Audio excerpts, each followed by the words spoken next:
കൊച്ചു കുട്ടികൾക്ക് എല്ലാ ദിവസവും ചുമയാണ്. അത് രാത്രി തുടങ്ങിയെന്നാൽ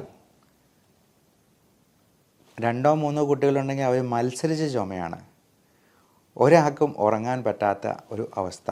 മാത്രമല്ല, ഈ കൊച്ചു കുട്ടികൾ ചുമയ്ക്കുമ്പോൾ മുതിർന്നവർക്ക് അതൊരു വലിയ ബുദ്ധിമുട്ട്, ഒരു വിഷമം. അതേപോലെ തന്നെ വിട്ടുമാറാത്ത ജലദോഷം, മൂക്കൊലിപ്പ്, തുമ്മൽ തുടങ്ങിയ പ്രശ്നങ്ങൾ ഒരുപാട് ഫാമിലീസിൽ കാണാറുണ്ട്. ഇങ്ങനെയുള്ളവർക്ക് ചെയ്യാവുന്ന ഒരു ഒറ്റമൂലി പ്രയോഗവും പറയുന്നുണ്ട്. ഇതിനെ പൂർണ്ണമായിട്ടും വേരോടെ പിഴുതു കളയുന്ന ഒരു പുതിയ ട്രീറ്റ്മെൻറ്റിനെ കുറിച്ചും നമുക്കിതൊന്ന് ഡിസ്കസ് ചെയ്യാം.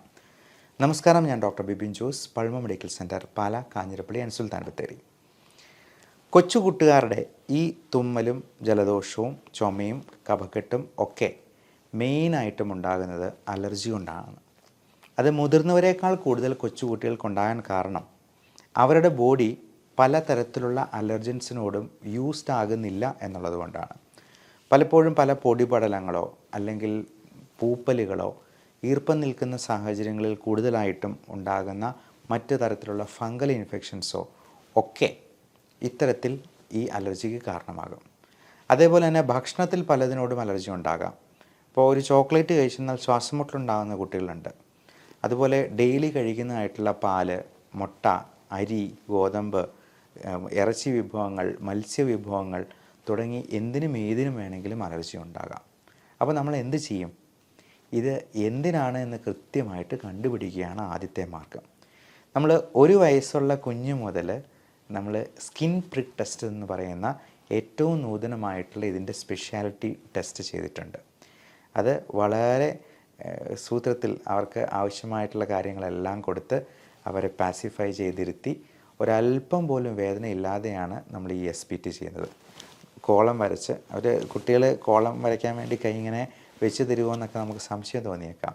എന്നാൽ 1 വയസ്സുള്ള കുഞ്ഞിന് പോലും അത് ചെയ്തു എന്നുള്ളത് ഞങ്ങൾക്ക് പോലും അഭിമാനം തോന്നിയ കാര്യമാണ്.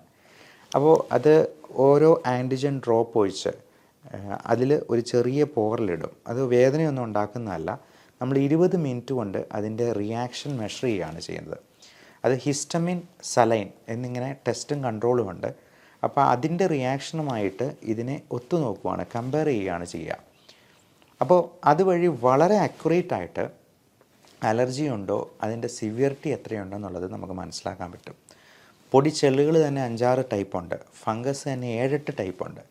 കാൻഡിഡ ആൽബിക്കൻസ്, ആസ്പെർജില്ലസ് എന്നൊക്കെ പറഞ്ഞിട്ട് അങ്ങനെ പല ടൈപ്പ് പൂപ്പലുകളുണ്ട്. ഇതിനെ ഓരോന്നിനെയും നമ്മൾ കൃത്യമായി ഐഡൻറ്റിഫൈ ചെയ്ത് മാറ്റി നിർത്തും. ആ ഭക്ഷണങ്ങൾ ഒഴിവാക്കി നിർത്തിയാൽ തന്നെ, അത്തരത്തിലുള്ള പൊടികളെ മാറ്റി നിർത്തിയാൽ തന്നെ ഈ ചുമയും പ്രശ്നങ്ങളും പകുതി അങ്ങ് മാറി നിൽക്കും. ഇനി മാറ്റാൻ പറ്റാത്ത പല കാര്യങ്ങളുണ്ട്. പൊടി എന്ന് പറയുന്നത് നമുക്ക് 100% ഒഴിവാക്കാൻ പറ്റില്ല. പൂപ്പലും അതുപോലെ തന്നെ. അതിനെന്ത് ചെയ്യും? അതിനാണ് ഇമ്മ്യൂണോതെറാപ്പി എന്ന് പറയുന്ന ഇതിൻ്റെ ഏറ്റവും ലേറ്റസ്റ്റ് ആയിട്ടുള്ള സ്പെഷ്യാലിറ്റി ട്രീറ്റ്മെൻറ്റ്. അതിൽ നമ്മൾ ചെയ്യുന്നത് അലർജി ഉള്ള സംഭവങ്ങളുടെ തന്നെ നാച്ചുറൽ ആയിട്ടുള്ള ആൻറ്റിജൻ എക്സ്ട്രാക്റ്റ് നമ്മൾ തുള്ളി മരുന്നായിട്ട് കൊടുക്കുകയാണ്. പണ്ട് അത് ഇഞ്ചക്ഷനായിട്ടായിരുന്നു കൊടുത്തിരുന്നത്. ആഴ്ച 2-3 ഇഞ്ചക്ഷനൊക്കെ കൊടുക്കുന്നത് അപ്രായോഗികമായ മാർഗ്ഗമായിരുന്നു. ഹോസ്പിറ്റലിൽ ചെന്ന് എടുക്കുകയും വേണം. എന്നാൽ ഈ തുള്ളി മരുന്ന് ഇപ്പോൾ വീട്ടിലോട്ട് തന്നെ കൊടുത്തു വിടുകയാണ്. അച്ഛനമ്മമാരോട് അതിൻ്റെ എല്ലാ ഇൻസ്ട്രക്ഷൻസും കൊടുത്ത് അവരുടെ ഫ്രിഡ്ജിൽ തന്നെ സൂക്ഷിച്ച് വയ്ക്കാം.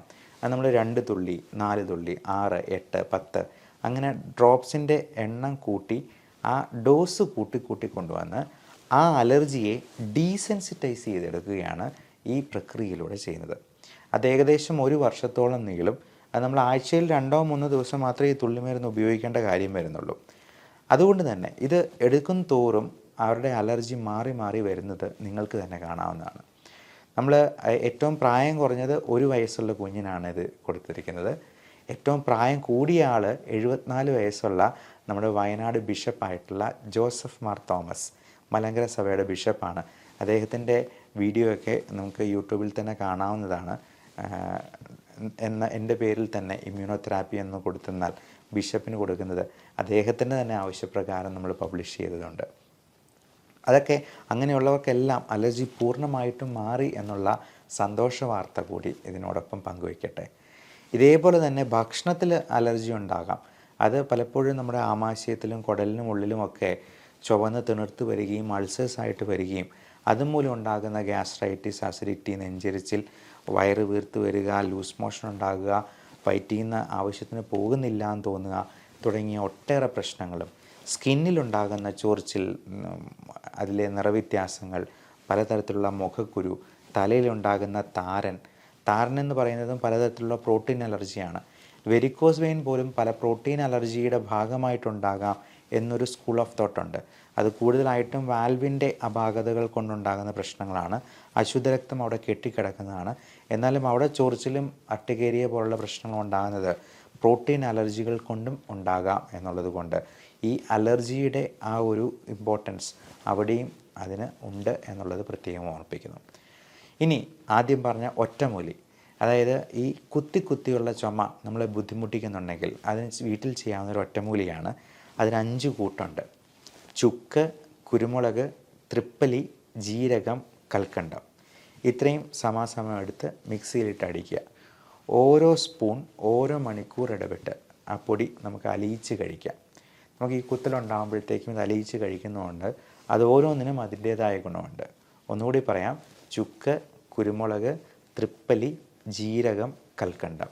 ഈ 5 കൂട്ടാണ് നമുക്ക് ഈ ഒറ്റമൂലിക്ക് ഉപയോഗിക്കാവുന്നത്. നിങ്ങളൊന്ന് എടുത്ത് പരീക്ഷിച്ച് നോക്കുക. കൊച്ചു കുട്ടികൾക്കൊന്ന് കൊടുക്കുക. ആ കൽക്കണ്ടത്തിൻ്റെയും ജീരകത്തിൻ്റെയൊക്കെ നല്ല ടേസ്റ്റ് ഉള്ളതുകൊണ്ട് അവരും നല്ല സുഖമായിട്ട് തന്നെ അങ്ങ് കഴിച്ചോളും. അത് അലിയിച്ച് കഴിക്കുന്നതോടുകൂടി ചുമയ്ക്ക് ഒരല്പം ശമനം ഉണ്ടാകുമെന്നുള്ളതിൽ തർക്കമല്ല. പക്ഷേ ചുമയുടെ യഥാർത്ഥ കാരണം കണ്ടെത്തി, അത് ചിലപ്പോൾ എന്തെങ്കിലും ഇൻഫെക്ഷൻസ് കൊണ്ടോ ന്യൂമോണിയ കൊണ്ടോ അല്ലെങ്കിൽ മറ്റ് കൂടിയ പ്രശ്നങ്ങൾ കൊണ്ടോ ഒക്കെ ആകാം. ഹൃദയ സംബന്ധമായ പ്രശ്നങ്ങൾ കൊണ്ട് പോലും ചുമയുണ്ടാവാം. പൾമണറി എഡിമ ഉണ്ടാകാം. അതുകൊണ്ട് എന്തുകൊണ്ടാണ് എന്ന് നിങ്ങൾ ഡോക്ടറെ കണ്ടെത്തി അതിന് കൃത്യനിർണയം നടത്തി അത് ചികിത്സിച്ച് ഭേദമാക്കുക തന്നെ ചെയ്യണം. എല്ലാവർക്കും നല്ല ആരോഗ്യം ആശംസിക്കുന്നു. Love and regards, doctor Bipin Jose, Pazhama medical centre, Pala, Kanjirappally and Sulthan Bathery.